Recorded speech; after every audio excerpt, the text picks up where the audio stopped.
Welcome Okay. everyone. Yeah, welcome to Moms in the Middle. I'm so excited for this week.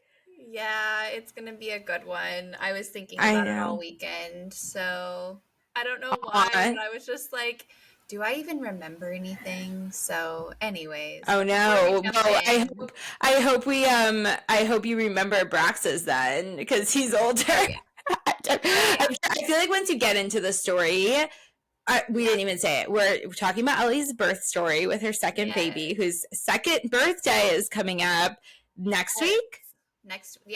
This coming weekend. Oh my gosh, yes. I can't So believe our crazy. babies are so old. I still feel like they're just babies, but I know. they're getting so old. Yeah, They yeah. are. But yeah, I'm excited. I feel like once you get into the story, you remember lots of little like details and things, especially as birth Yeah, workers. So yeah. those are But always fun. before we jump in, how was your weekend?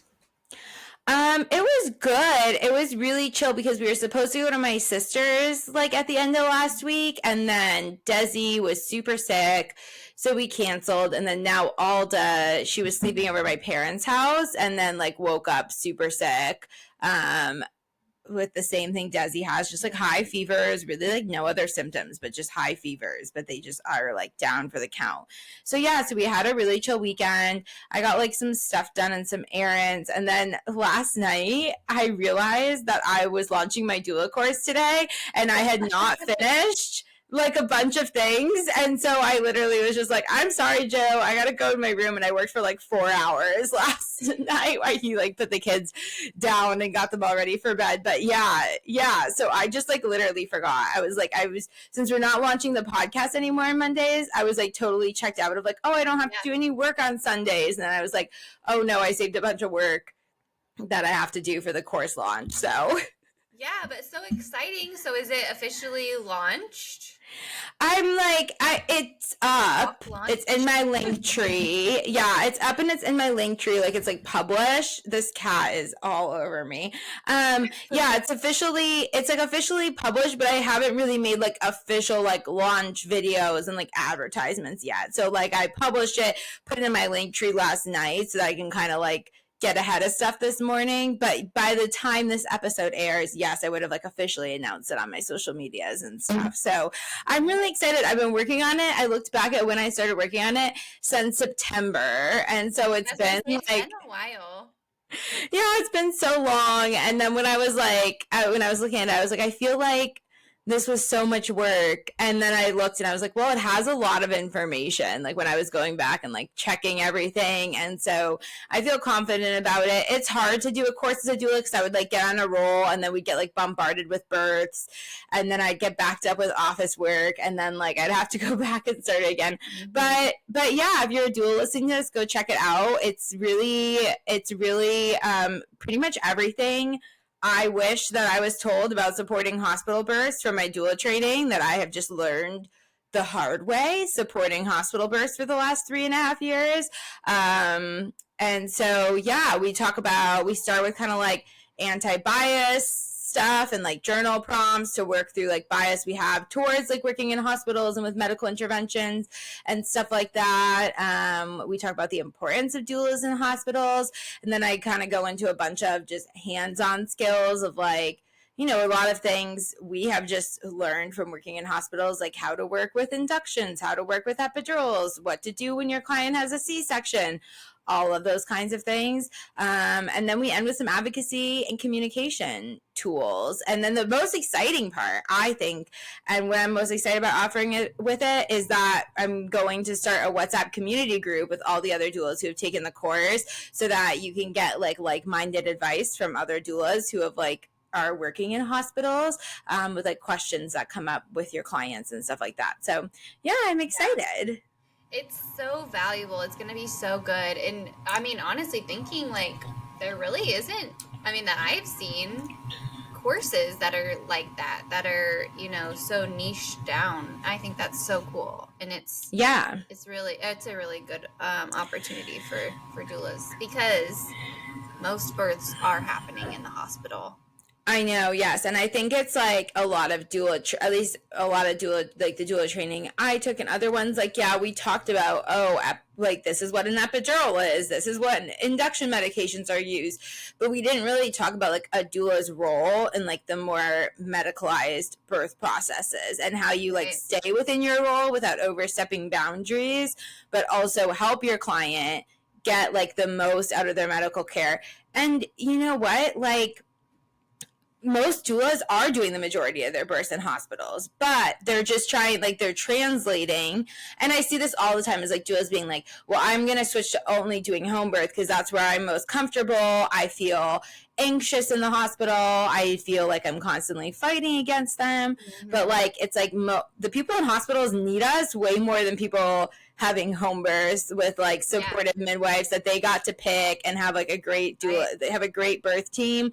And so I really just want people to leave the course feeling like confident walking into a hospital birth and not like nervous about what's going to happen or what might be thrown at them. So yeah, it's exciting.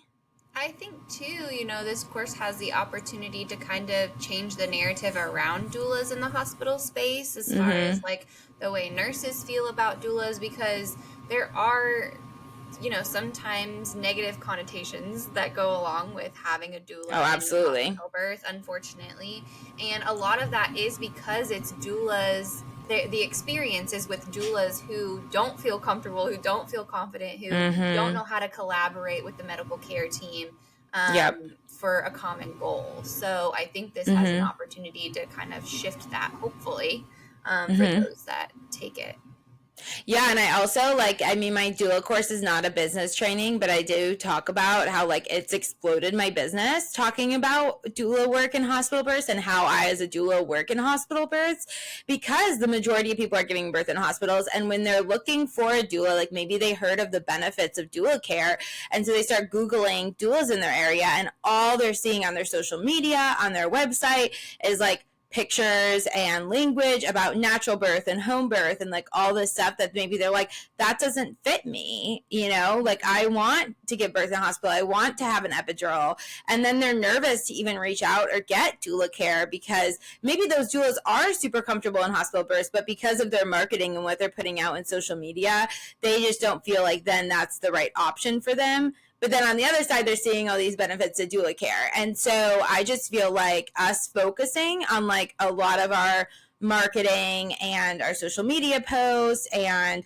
our wording, like honestly, it's just like wording and website, copy and everything has like really just exploded our business and given us like a niche in the market, because when people come across our page, they're like, oh, when they're searching for doulas, they're like, oh, that person like fits more my mentality or how I feel about my birth. Not that the other doulas wouldn't have been a good fit for them, but they're just not advertising to that.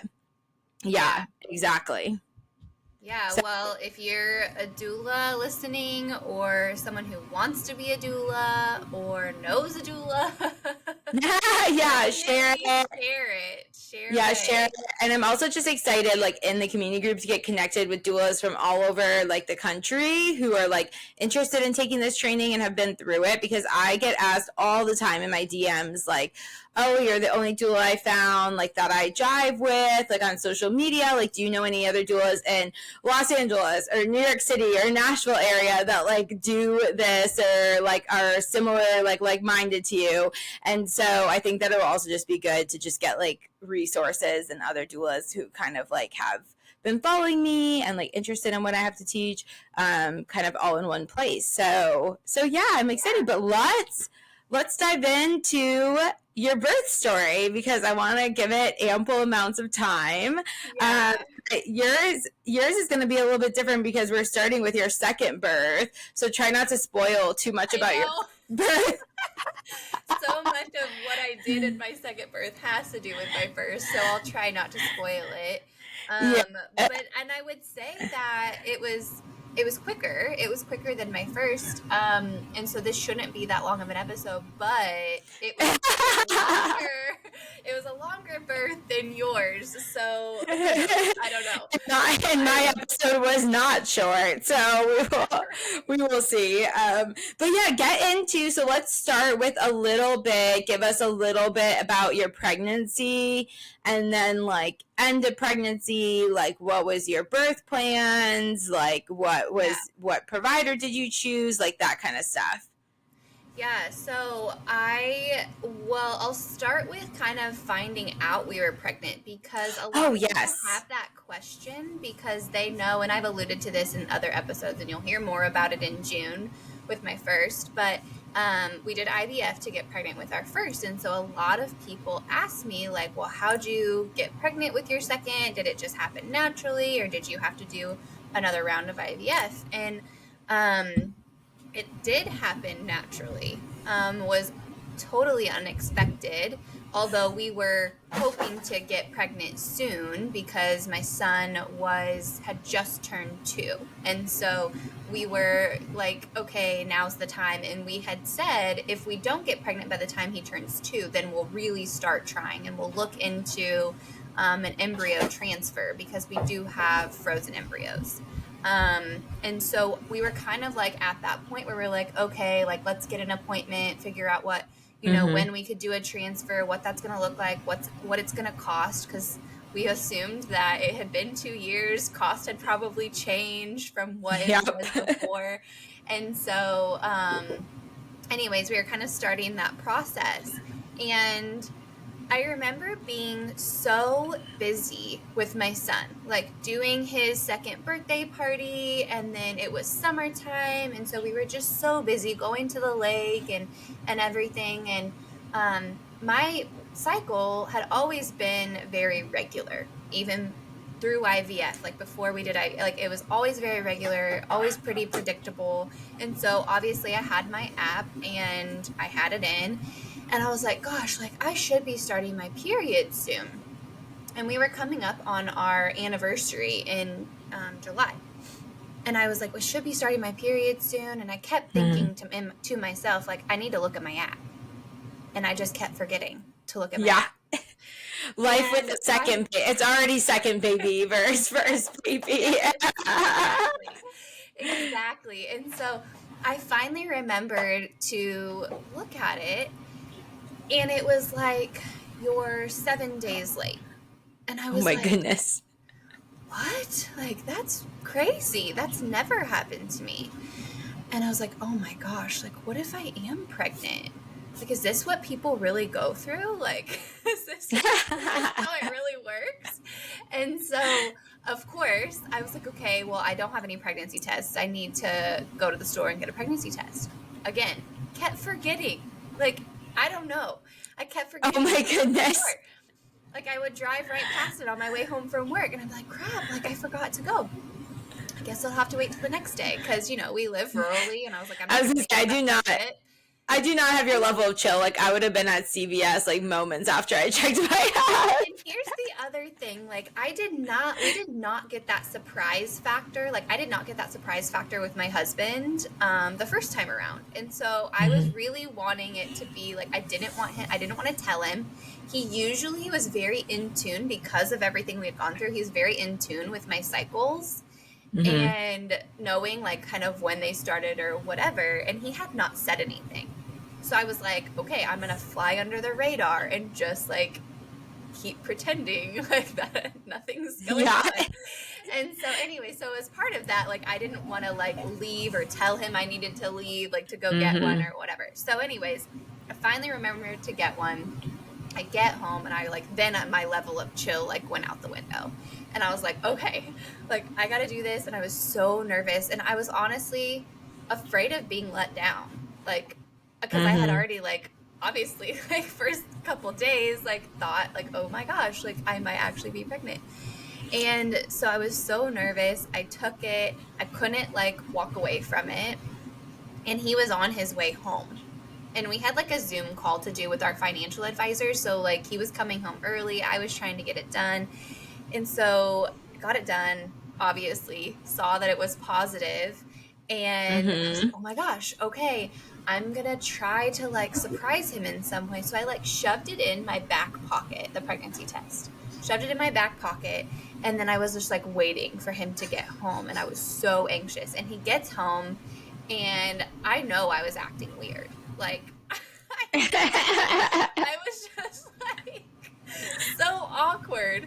And he comes in and finally he's like, I'm gonna go take a shower and whatever. And I was like, oh my gosh, like this is killing me. The suspense is killing me. So he like goes and takes a shower. And the whole time I'm like setting up my phone, trying to get it on video and like all this stuff. And he comes in and I like pulled it out of my back pocket and handed it to him. And we were both just like in disbelief. And he was obviously in complete shock.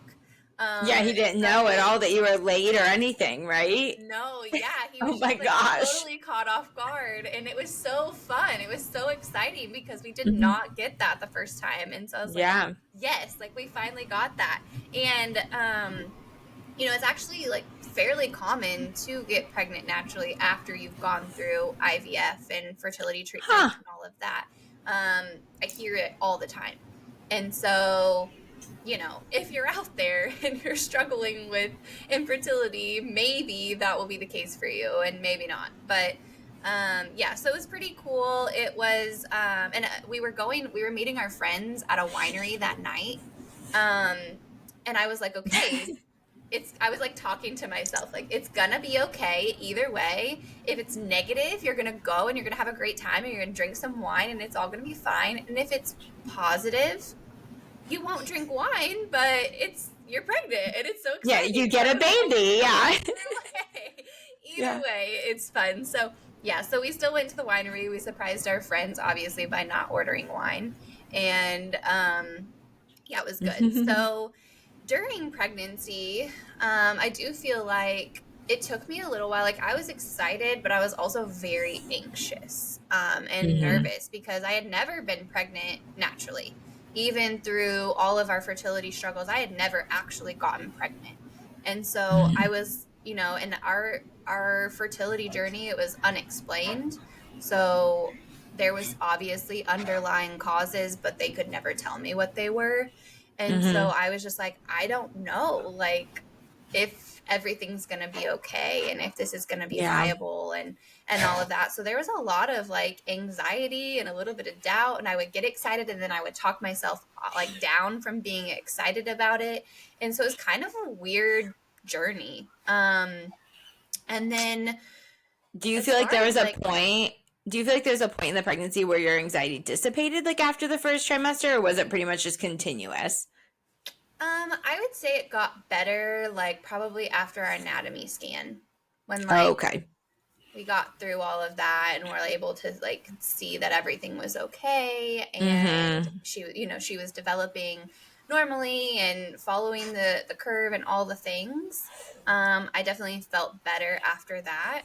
So yeah, so we went through the pregnancy. Everything went really well. It was actually, I had like less symptoms than I did Mm-hmm. with my son. Um, and I was so prepared because I went early with my son. I was so prepared that to go early. I thought I was going to go Mm-hmm. early. I thought that's just the way my body was. And so the last trimester, the last month, felt really hard, just like it does for a lot of people. Yeah. But I was comparing it to my first, thinking like, I don't know, my body just goes into preterm labor. So who knows, anything could happen after 36 weeks. And um, I was just like, after 36 weeks, like mentally, was just like, okay, is this it? Is this it? Is this it? Yeah. And Were you having a lot of like contractions and cramping and no, stuff, or no? I had no like early labor symptoms at all. Yeah. Um, Oh. and so, but I just was like, I feel like she's getting lower. I feel like she's whatever. Mm-hmm. And I feel like my body's ready, and who knows, because you'll learn more about my first, but it was really odd the way it happened. So, anyways, that whole last month was really hard. And then we started the conversations of how big she was. And I know we deal with that Mm. all the time with our clients now, and it drives me crazy. But during that time, I had done some of my doula training. I hadn't finished it. And so I knew a lot more the first time around, but still it got in my head about how big she was. And my midwife was not really like, she wasn't encouraging me to induce early or anything like that, but we were just kind of like, you know, she is bigger and whatever. And I was like, oh, I Well, just feel that she's big. yeah, and it gets in your head It gets when in my they head. mention it so much. It's like, of course, you're thinking it when you're carrying a big baby because you Yeah. feel the big baby. But when they keep mentioning it over and over, it feels like an emergency of like, oh my gosh, this pregnancy needs to end. Yeah, and so my mom, my brother and I were 2 weeks late, and my mom ended up with C-sections for both of us because we were big. Mm-hmm. And obviously that was years ago, but I always had Yeah. that in the back of my mind. And then I had like growth scans, and because I had COVID while I was pregnant, Mm-hmm. their protocol was to do growth scans every 4 weeks, and so I was Yep. getting growth scans all the way through. And so yeah, like I was getting nervous and I felt so much bigger, but part of that was because I carried longer. Like I only carried Mm-hmm. my first until 36 weeks, and I was carrying longer, so I didn't have anything to base it off of. I didn't, know what it was like to go that whole last month. Mm-hmm. So I got 39 weeks, and nothing really was happening. As far as like my cervix goes, I had a check, and then I hit, and I was like, at 39 weeks, I was like, okay, I'm done working, because mentally I was like so checked out, and I had prepared to go early. So everything was like shored up as much as it could have been. Like I was like, Mm-hmm. okay, I'm going to just start my leave a little bit early, and I'm going to do everything I can to like try to get labor going. Like I'm going to Mm-hmm. walk, I'm going to do all the things. And so, and also just like clean my house and all of that. Yeah. And so I went to my 40-week appointment, and I was dilated. I think I don't remember how much, maybe like a 2 or a 3, Mm-hmm. and maybe 70% effaced. And so like things were happening, but I was getting really impatient, and I was starting to get more anxious about the childcare situation. To be Mm-hmm. honest, which is not something you think about with your first, but with my second, I was very anxious the whole time. Like, if I go into labor, like, I'm gonna have to call my mom, and then I'm gonna wait for them to get here, or like whatever. And I don't know, for Mm-hmm. some reason, I was also very worried about leaving my first baby in the middle of the night and him not Yeah. like knowing where I went or something. I was very Mm-hmm. anxious about it. And so my midwife was like, okay, like you're 40 weeks, we can wait a few more days, but I think maybe, we should talk about induction. And so I went ahead and scheduled an induction based off of the fact that I was 40 weeks and things were changing, and I felt like she was dropping. And I was also seeing a chiropractor during this time. So Mm-hmm. I knew she was in good position. I was doing everything. I just felt, my body just felt ready, and Mm-hmm. obviously it was reassuring that my cervix was doing something. So I was like, okay, I made a very Yeah. educated decision to move forward and schedule the induction for when she was there, because I also wanted my midwife there. I didn't want to be Yeah. delivered by an OB. And Yeah, she because was your like, practice only has one midwife, correct? yeah, And then all only OBs, the one. one midwife, and she delivered my son. So I Mm-hmm. really I had a really good relationship with her. I felt comfortable with her. I really wanted her there, and I knew that we had talked at length what induction would look like, because I knew I did not want just a standard traditional hospital induction. I Mm-hmm. wanted to be able to kind of call the shots and be like, yes, I'm going to do that. No, I don't want that. And I wanted time. I didn't want to be rushed. Um, and so I took a lot of things into consideration making that decision. And so we agreed that I would come in the morning. That was the other thing. I did not want to be at the hospital all night, the whole night before being induced. Like, I wanted to No, get a good yeah. night's sleep at home. I wanted to go in the morning. And so I was able to do that. And our plan, me and my midwife's plan, was that she would come in and she would just start by breaking my water. And I don't know if I would necessarily advise that to, clients now, but that's the decision I made, is that she would just break my water and we'd go from there. We knew how quick my first one went. And We don't know, obviously, but you know, so we'll just I did yes. how quick my first one went. And so we were like, okay, like, we feel confident if we do that, then we'll be okay. So anyways, so leading up to the induction, I felt good. I felt good in that decision. I ended up not sleeping great the night before. One, I was excited and nervous, and two, it's just like that realization, like, oh my gosh, I'm about to do this again. Like, I have to get this baby out. And so there are some nerves that go along with that. But I was also having, looking back now, hindsight's always 2020, early labor contractions. So I was like, all night, kind of like off and on. I'd kind of like wake up and be like, oh, that was weird. Like, maybe that was a contraction, and I'd go back to sleep. I slept through all of it, and then in the morning, they kind of like went away, or maybe I just didn't notice them because I was like getting ready, getting to the hospital, all the things. So I showed up, and I was supposed to be there at like 5:30 in the morning. It was so early. And I showed up, and I remember walking in, and I was like, okay, like, checked in. I'm here for my induction. And so I remember walking back with the nurse, and she looked at another nurse in the hallway who was like, you want me to go ahead and put Pitocin orders in? And the nurse was like, yeah. And I didn't know if they were talking about me or if they were talking about somebody else. I was like, okay, well, mental note. I'm going to just like keep going. And so like I go in, I get all settled. She was like, here's your gown and here's your socks. And I was like, yeah, I don't think I'm going to wear that. And she was like, okay. And so I get in the The bed. amount of times I've had clients who have literally been like, well, they told me I had to put on the gown and socks. And I'm like, they literally just offered it. Just say, if you don't want to, like, if you want to, sure. But if you don't want to, you don't have to wear the hospital gown.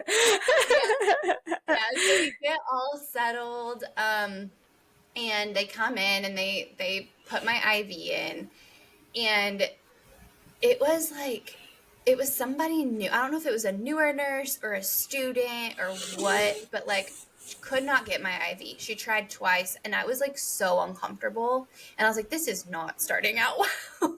Not starting out well. And so finally they got it. And so I handed her my birth preferences and was like, here you go. Like, kind of have this all planned out with my midwife. And I was like, this is kind of what we're thinking. She's like, okay, well, I see on here, like, you say avoid Pitocin. So like, but you're here for an induction. So do you want Pitocin? And I was like, no, that's not the plan anyways. Like, we're trying to avoid it if we can. Yeah. And she's like, okay, all right. And it was also during COVID. And so there was a lot of anxiety that went with that too. Like, if I had COVID and if I got COVID, whatever. But anyways, and so we took our masks off when we got into our room. And she was like, you might need to wear your mask while you're laboring. And I was like, that's not going to work for me. And No.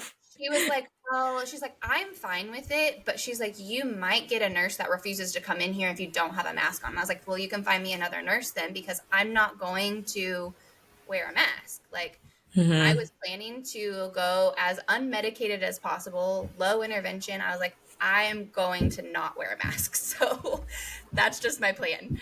And of course I was like, I'm happy to wear it if I'm out in the hallway or whatever, but I'm not wearing it during my labor. Oh, yeah. And she was I just was kind the of same like, way the second I got in my okay. room with Desi, just ripped it off, Yep. and nobody luckily said a thing because I was like, you cannot. I was totally pro masking throughout the pandemic and everything, but like Right. in labor, it felt so claustrophobic. Yeah. I mean, and I worked in the hospital. Oh, And so, yeah. I was like, I was You get very it. like familiar with wearing a mask, Mm-hmm. but I was like, I'm not wearing a mask. I'm staying in my room. Like, people can limit the amount of times they need to come in here, and honestly, like, that's fine with me. Mm-hmm. But also, like, yeah, just not gonna work. That's not gonna work for me. So Yeah. anyway, so I was just like, at this point, I did have a doula. So I forgot to say, like, I did hire a doula this time around. I did not have one with my first. And so because I chose to get induced, she was kind of just like, let me know when you want me to come, like when you feel like you need me to come. And she was kind of talking to me through, like, she talked me through the decision to get the induction, talked me through other options, because, even though you know it, you forget about it when it's yourself. You Oh, yeah. forget about a lot of things. And so she was like, maybe consider this, maybe ask about that. And so that was super great to have her through all of that. And so then, and I remember her kind of saying, like, are you sure you want them to break your water? Like, are you sure that's what you want first? And I was like, yep, like, that's what I want. So, I respect her for, like, have you thought of anything else? Maybe a little bit of Pitocin wouldn't be so bad. And I was like, yeah, I don't want Mm-hmm. that. So, anyways, I was just so glad that I had those conversations up front with my midwife, had my birth preferences laid out, because had I not had all of those conversations, I might have been like, well, I guess if that's what she's, thinking she's running the show at that point, like, I guess if Pitocin's what she's telling you, like, I guess that's what I'll do. But I was just Mm-hmm. like so glad I had those conversations and kind of prepared ahead of time for it. So we just kind of hung out, and I kind of like went for a walk, and they were like, you're having contractions, but they're like few and far between, very spread out. I was like, yeah, I'm not feeling them. So we just kind of, and they did check me when I first came in, and I was at like a 3.5 or 4. I was just Oh, like, okay, okay. like, been And making so a little bit at of this point, progress. has she broken your water? No, No. Okay. So you no. were just hanging out, walking. Yeah, Your water had not hanging been out. broken yet. Okay. Right. So nothing had happened, and so I just got all checked in, got settled, because this was like 5:30, and so she got there at Mm-hmm. like 7:45, and she came in and she was like, "Okay, like, you still want to break your water? Like, that's the plan." And I was like, "Yep, that's the plan." So she broke it, and I immediately got up and like got onto the ball, went for a walk, and when I came back from the walk, this was like maybe 2 hours after. Because I could feel the contractions. Like, I felt them, like, after, as soon as she broke my water, I was like, oh yeah, like, I feel that pressure. I feel the contractions. I Mm-hmm. just hung out on the ball and kind of like was like trying to stay out of the tub until I really needed it, and was just like, yeah, okay, I definitely feel these, and we're gonna go for Mm-hmm. a walk. Because she and I did have the conversation, like, if we break your water and then nothing really happens, we are probably going to look at Pitocin. And I was still just like, Mm-hmm. okay, like, I'll Yeah. still probably just ask for more time. But Mm-hmm. that's fine. So I was like, okay, like, we're gonna keep moving, we're gonna stay up, we're gonna keep going. And so my husband and I, we went for a walk, and when we came back, I was like definitely breathing through my contractions. Like, really, I was having to Uh-huh. stop a couple times in the hallway on the way back to my room, and I was like, okay, like, things are definitely picking up, things are progressing. Um, and I must have just been like so in my head, because to this day, my husband's like, you were fine, and then you weren't. Like, and I was like, it was really hard. And he was like, well, I don't know. Like, you must have just been like in your head processing and Mm-hmm. staying. And I was like, yeah, I mean, I did have my eyes closed a lot, just kind of staying in the zone and laboring. And then I did get in the tub, because that really helped me the first time. So I was like, okay, I'm going to try getting in the tub. Got in the tub, and first of all, when we walked in, I was requesting that they like go ahead and like make sure I had a tub. And I think all the rooms there have a tub, but I was like, I want a tub.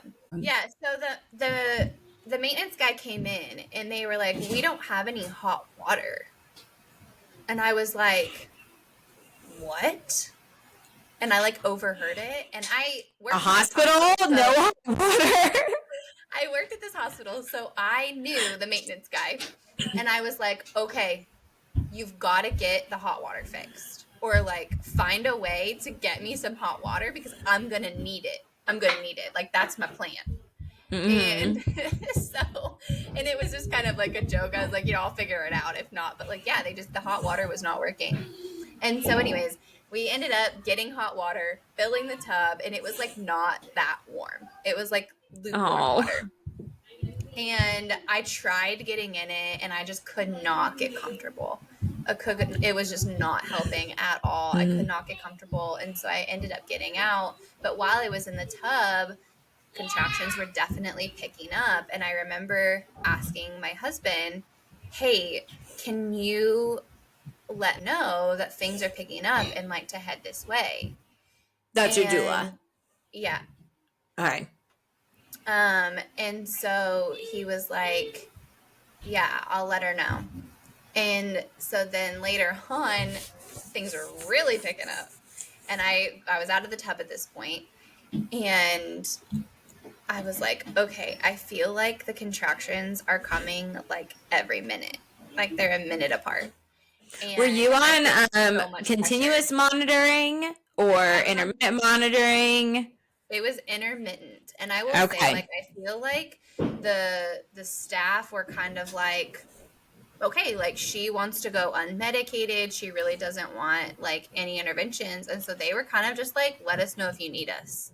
Like, Which is honestly the best type of medical care in an unmedicated birth, of like the hands off. Because when people are just like standing over you, like it gets really annoying.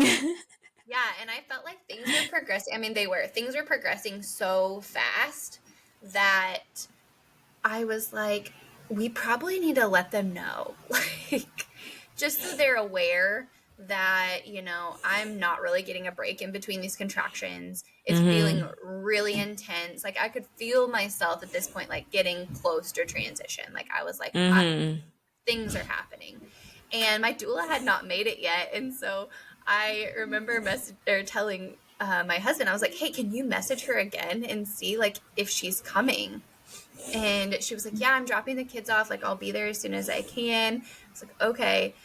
So we let the nurses know, like, this is what's going on. They came in and just kind of like observed, like just kind of stood there. My midwife was coming in about the same time, and they just kind of observed, and they were like, oh yeah, she was like, oh yeah, they said that you were, you looked like things were kind of picking up when you were in the hallway. And I was like, oh yeah, like for sure.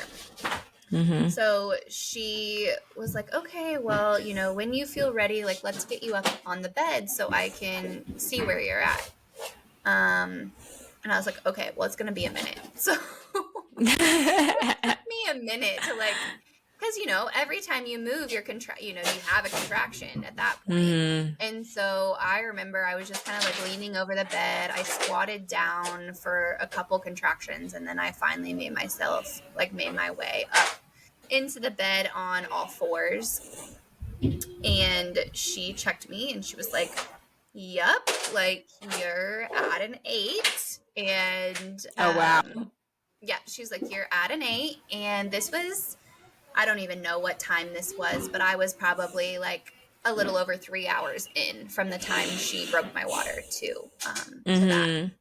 But you said it was like an hour or two before you started having contractions, or like real active labor contractions, right? Or was it right away after your water broke?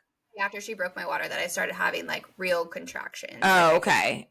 And then like maybe an hour after that is when I was really like breathing through them, like fully, okay, kind of moaning a little bit at that point. So things are just moving really fast, and I don't think anyone anticipated, like, everyone kind of thought it was going to go, like, me, my husband, my doula, my midwife, everyone thought it was going to go quick, but like didn't realize it was going to go this fast. And so it's nothing compared to how fast yours went, but but it's fast. I know. I mean, my first birth was 6 hours, and that was very overwhelming. I remember too. So and so anyways, I'm in the bed, I'm on all fours, I'm kind of leaned over the back of the bed, and I just like after she checked me, like I remember she hadn't even left the room. She just kind of hung out and she stayed in the room, and I immediately started feeling pushy and was like moaning and grunting. And I was like, oh gosh, like I can't possibly like be ready to push.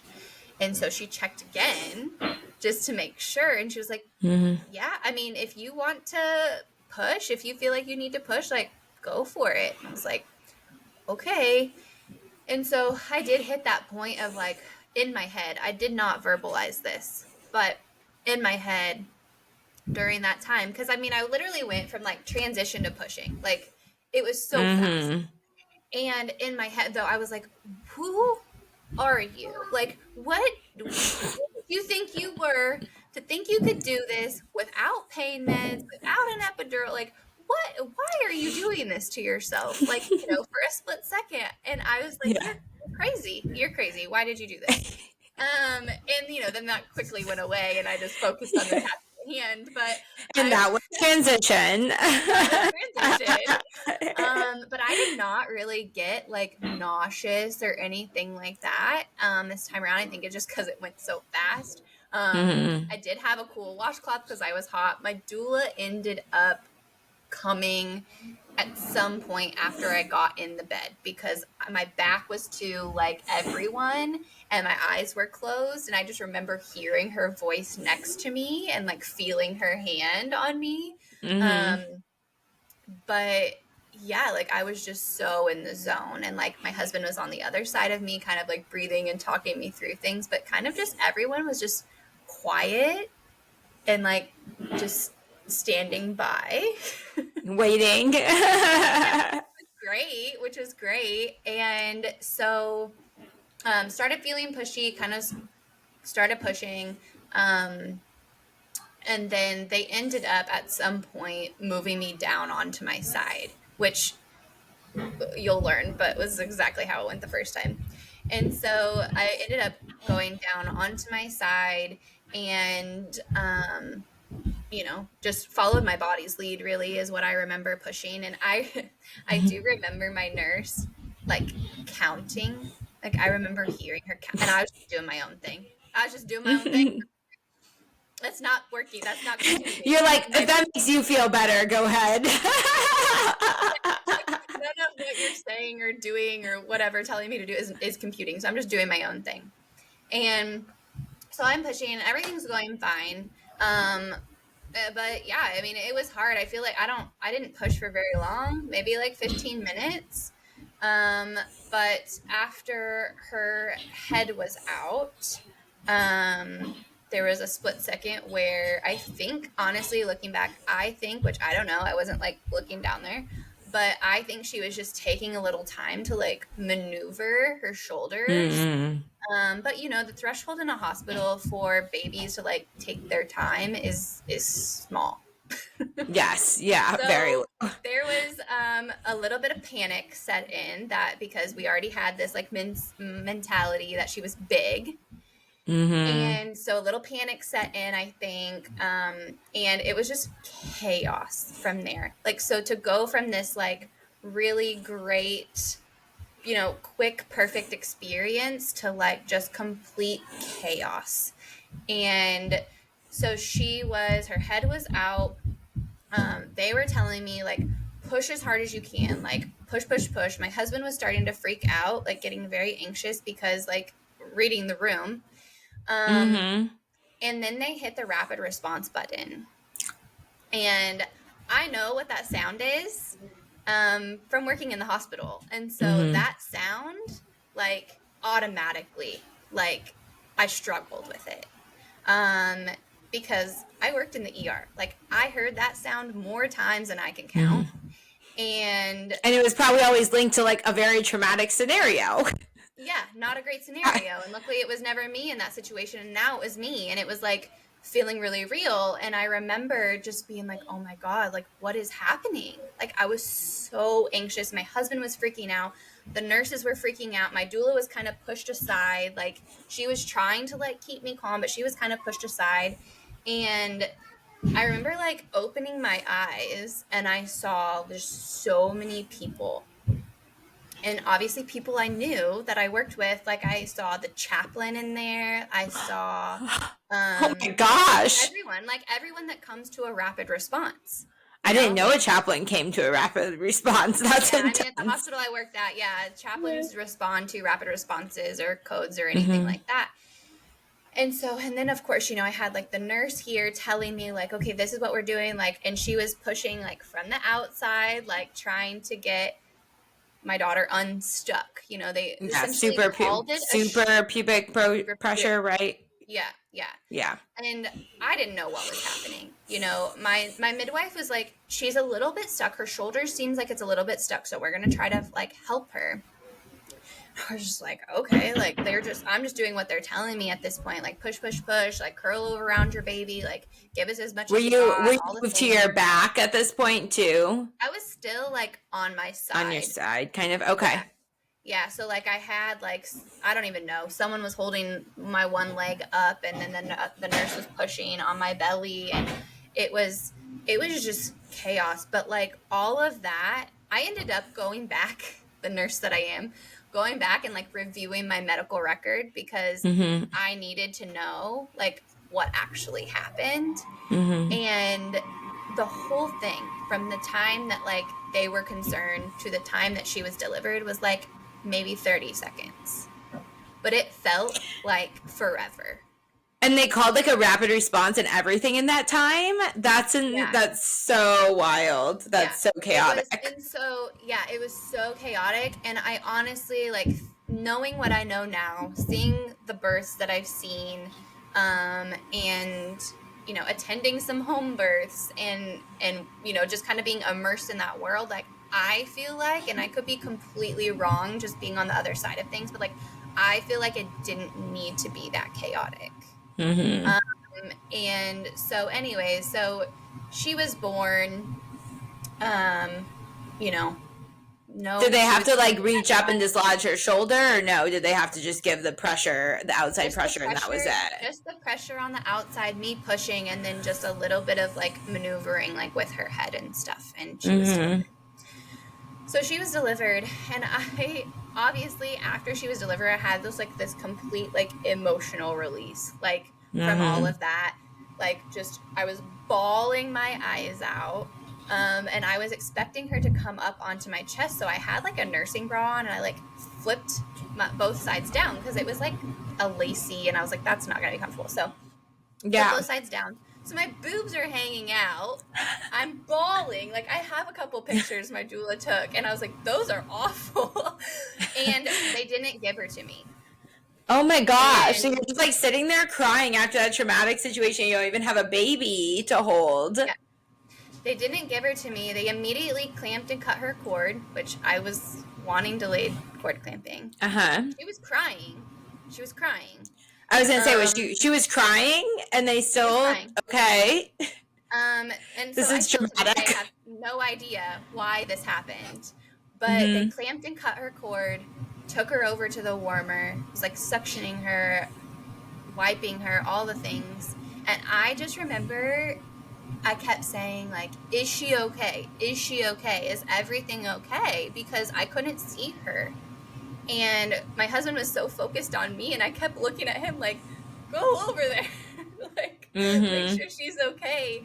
And finally they were like, yeah, she's okay. We just wanted to check her over, make sure everything was okay. And then they brought her to me like all wrapped up, and like it was just not what I had pictured at Yeah. all. And looking back, like I said, like I still have like a lot of things that are unanswered, Mm-hmm. but I just like try to like okay, like that's just what we were meant to have. Like, it's okay. Mm-hmm. She was healthy. Like, I'm okay. She's okay. Whatever. And up until that point, it was great. So like, you Yeah, can't I think it control just everything. yeah, as doulas, I know we sometimes just ask ourselves though, like, what, like, we know it's probably just based on hospital policy and procedure of like, oh, if you have a rapid response or you have a shoulder dystocia, baby goes right to the warmer to get checked.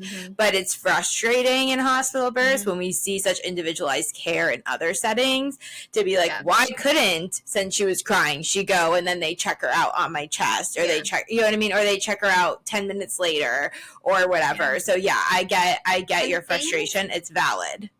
Things happen so quickly, and again, like, I'm bawling my eyes out. Like, I'm not in any emotional state to be like, no, like, give me my baby, you know, like, don't take her over there, like, I want her on my chest. Like, I'm not in any state to do that. And my husband was, you know, traumatized, and it was just, and my doula was pushed out of the way, so, like, again, like, it just wasn't great. But she was okay. And all of that, start to finish, was 4 hours. Wow. It was very quick, and I will say that it was a lot to cope through. Like, I'm so glad I was able to, like, go unmedicated and have, you know, had a quicker experience, all of that. But, like, I kind of prefer a longer experience. I get that. It's horrible to say, because I know there are so many people that, like, I would die to have a 4-hour, you know, birth, but it was really hard mentally to, like, cope through. And I think that led to, like, my emotional state at the end too, because it went so fast. Like, there was no time to, like, cope through and, like, grasp what was going on, what was happening. And so anyways, she was very bruised. Her poor little face was so bruised and swollen. I don't know exactly why, other than just her coming down so fast. But yeah, and I honestly, I talk to people about this all the time because I think it's not normalized, but I didn't feel that, like, immediate, like, overwhelming, like, connection to her. And I feel so guilty saying that. But it's very normal. I think it, you know, obviously it was traumatic at the end. A lot was happening, and I didn't expect, you know.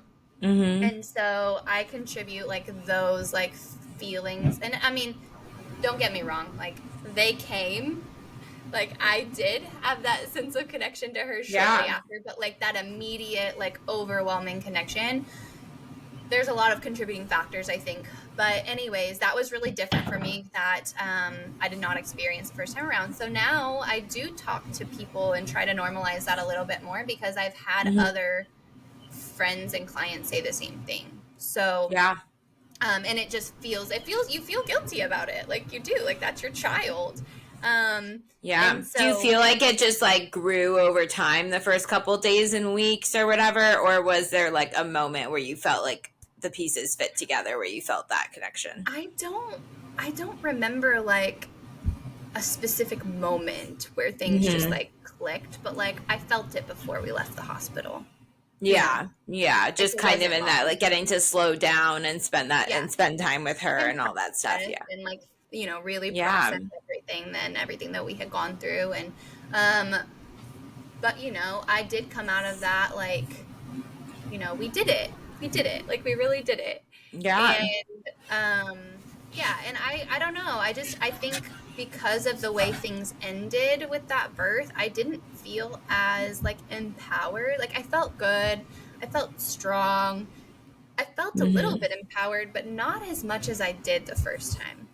So I'm excited to share that story. But how'd breastfeeding and, like, your immediate postpartum go with her? Like, did you have a tear or anything? No, I did not. Oh, wow, really? Tears. Oh, and how big was she? She was 10 pounds, 0.5 ounces. You beat me. So she, we didn't, you know, once she got to my chest, we did have our time, and we did delay all of our assessments and all of that. So it was like 5 minutes that I didn't have her. And then I got her, unwrapped her from the blankets and everything. We did skin to skin. And we nursed within that first hour, and she did so well considering what we found out later with a tongue tie and lip ties and all the things.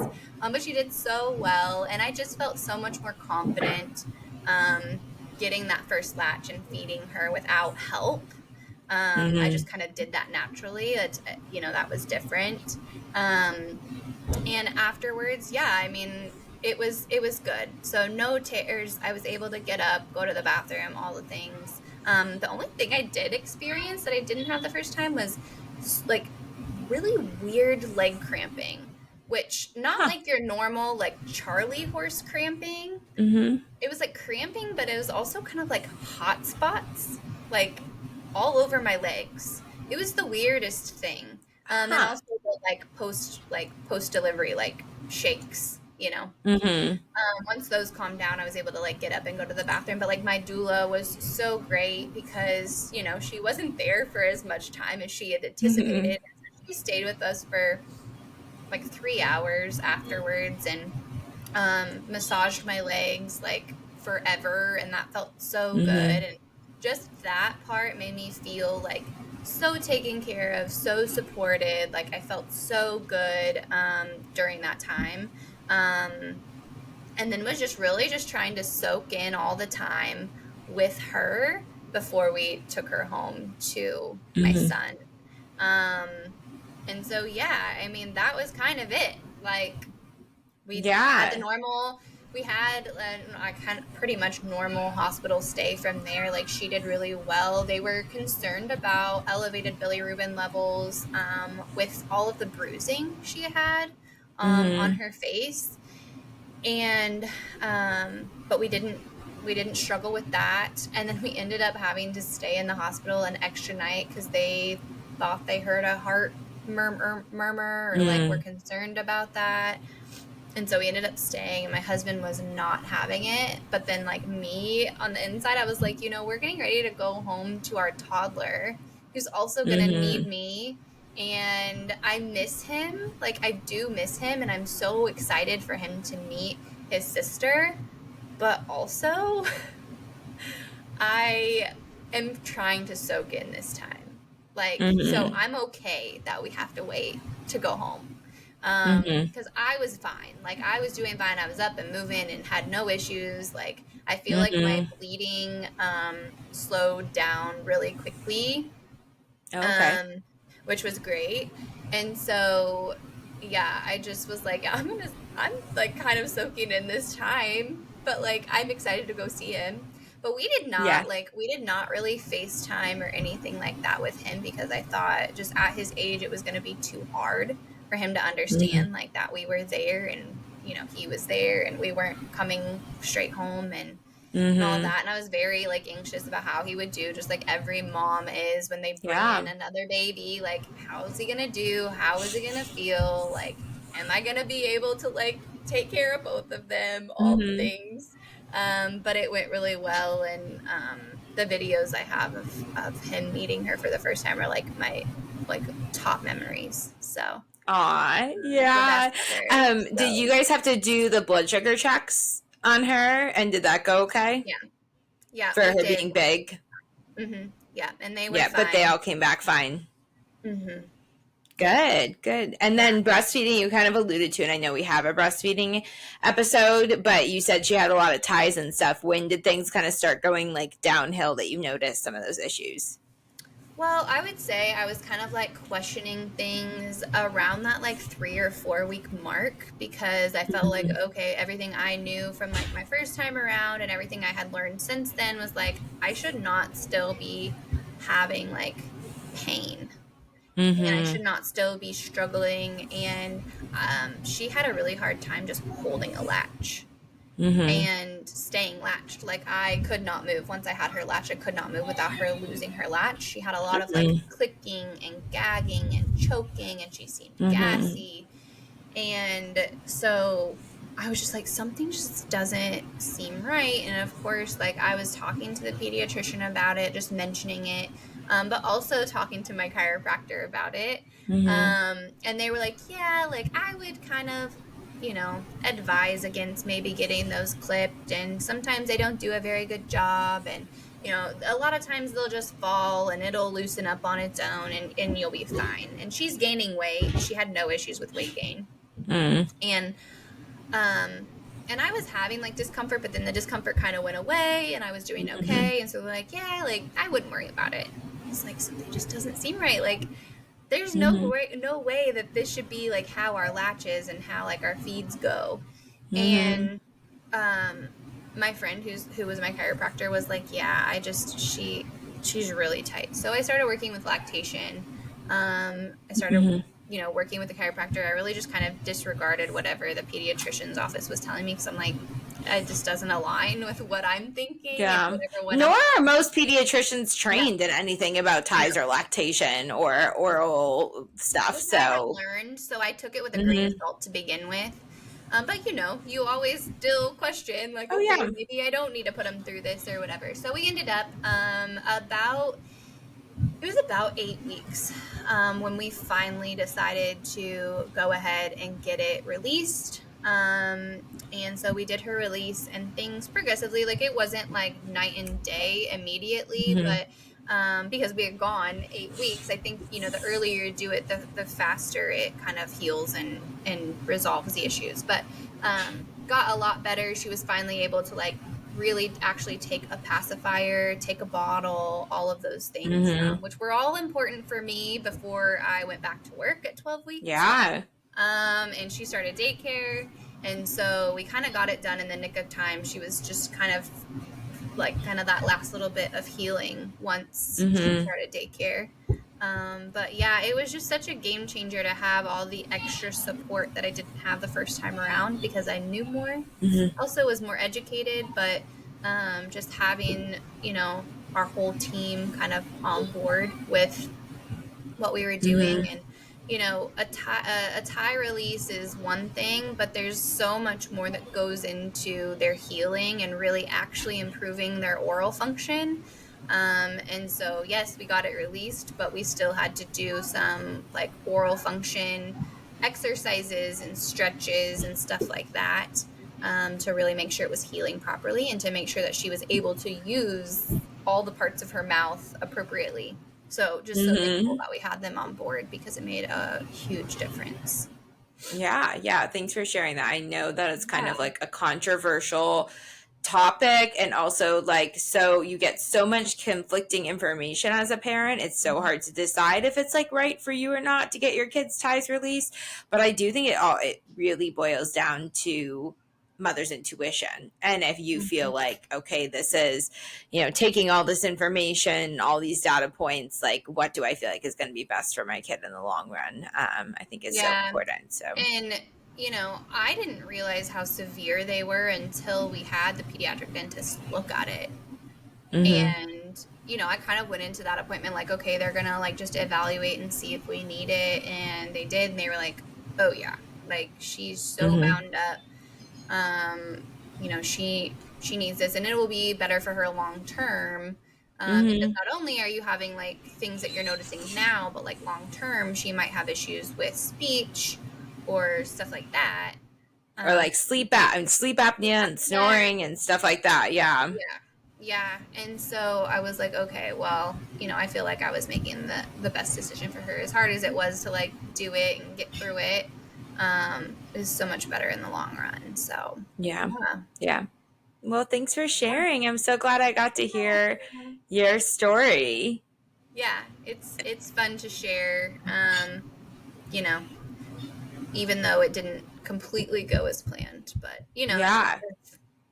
really. Yeah, well, I'm sure a lot of people can relate, and it's something that, I mean, it's good to talk about, that even us, like doulas who are well educated and everything, have things in birth that don't go according to our plan, or have a hard time advocating for ourselves. And he gives so many great examples of where you advocated for yourself into the induction, but then also how you do need like other people to advocate for you in certain moments and stuff. Even you can be the most well-trained, boisterous, like outspoken person, and in those vulnerable moments, like it's impossible to advocate for yourself and also just know what's going on. And there's always going to be situations that are thrown your way that you're not expecting. And as doulas also, that happens to me all the time. I think a lot of people are like, oh, well, my partner will just do the talking for me or whatever. But it's like, your partner's going through it too, you know? Yeah. I experienced that firsthand, you know, and everyone's different. Everyone's personalities are different. The way they process things are different. But, like, you know, he was going through it alongside me and was also equally traumatized with, like... Yeah. That happened to me in Alda's birth during her vacuum extraction. Joe almost passed out. He like got pushed to the side during it all, and he didn't know what was happening and if me or her were going to be okay. And he like sat down, had to put his head between his legs because he was just like, I don't, like, he got so emotionally overwhelmed. Like, yeah, it's their baby and their wife, like, and everything too. And they are going through it and feel helpless in the situation. And I don't want to say, like, I don't want this to sound like there's blame on the hospital staff because they, you know, they were doing what they were trained to do, you know, and the protocols and the standards that they were trained for. So it's not, you know, anyone's fault, but do I wish it would have gone a little differently? Yeah. Like what sometimes there's just crappy situations like that we can't fix no matter what we do. Those situations managed differently, like down the road for other people, yes, I would for sure. But yeah, so anyways. And I think it's important too as like birth workers and birth advocates to separate like the advocacy work of what we want the future to look like for like our daughters and our clients and stuff giving birth like 10 years from now. And then also the advocacy of, okay, but we're not in that system right now. So how do we work inside the system that we do have and try to get, you know, what we can out of that system. So I think it's a balance, but which gets me frustrated. This is like, we should talk about this sometime, of like how many people I see who don't work firsthand in birth saying like, you should do this, you should do that. And like not talking about the deeper issues of like, how do you do those things that you were recommending inside of our current hospital system? Like that is something that's completely like not at all talked about because it's more nitty gritty and it's not pretty. And it's sometimes you're not going to get that thing that you saw on Instagram that you want to try for your birth and like everything. And so yeah, but thank you so much for sharing. I think there was lots of information in there that's helpful to people, especially those considering like end of pregnancy choices and how to advocate for themselves through that and everything. So yeah, I enjoyed it and happy birthday. Oh my gosh, my cat is making a hissing, sneezing. Can you hear that? Yes. She was just like, happy birthday, Brenley. Oh my god. So oh my gosh, yes.